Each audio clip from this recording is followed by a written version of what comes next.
શંકરસિંહજી છે, હમણાં અહીં એક વાત કરી કોઈ કે 84 વર્ષના છે, એ જુવાન ડોસો છે. દોડવામાં, બોલવામાં કે લડવામાં એ હજી પણ બધા દંગલ લડી શકે એવા સક્ષમ છે. આપણી આ અસ્મિતા સભા પણ રાજકીય જ છે. જો રાજકારણ અને ધર્મ એ બે તમારા રસોડાથી લઈ અને તમારી છે ને ચિત્તા સુધી તમારી સાથે સંકળાયેલું છે, એટલે એને તમે દૂર નથી કરી શકો એમ.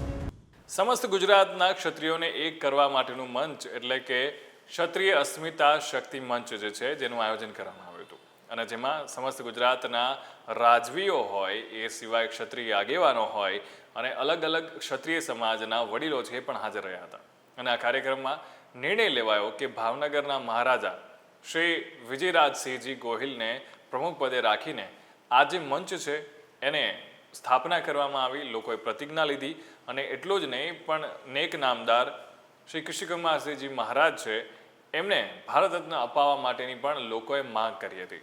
ત્યારે ખાસ કરીને વાત કરવી છે પ્રવીણસિંહ જાડેજા વિશે કે જે ક્ષત્રિય સમાજના આગેવાન છે અને એમણે પોતાના વક્તવ્યમાં ક્ષત્રિય સમાજ અને શંકરસિંહ વાઘેલા વિશે ખાસ વાત કરી અને શું કહ્યું એમને સાંભળ્યા વિડીયો. સ્તંભ છે ક્ષત્રિય સભા, ક્ષત્રિય અસ્મિતા જાળવવામાં એવા શંકરસિંહજી બાપુ. શંકરસિંહજી છે, હમણાં અહીં એક વાત કરી કોઈ કે 84 વર્ષના છે, એ જુવાન ડોસો છે. એને તમે કોઈ પણ છે ને દોડવામાં, બોલવામાં કે લડવામાં એ હજી પણ બધા દંગલ લડી શકે એવા સક્ષમ છે અને એમના આદેશથી હું આજે અહીં આવ્યો છું.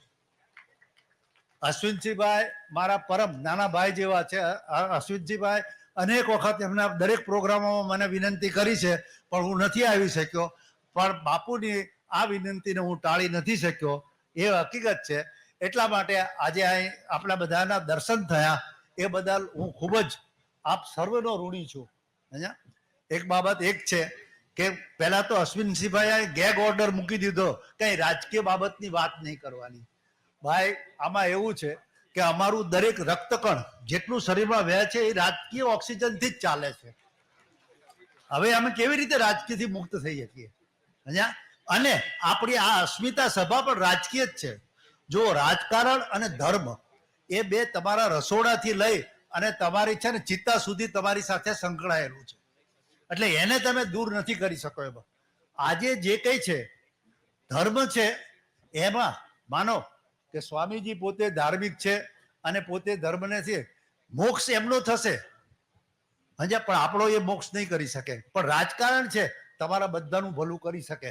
રાજકારણમાં સાચી રીતે રાજકારણ કરવાથી કોઈ પણ મનુષ્ય આજે પોતાના હિતની સાથે સાથે બીજાનું હિત કરી શકે છે.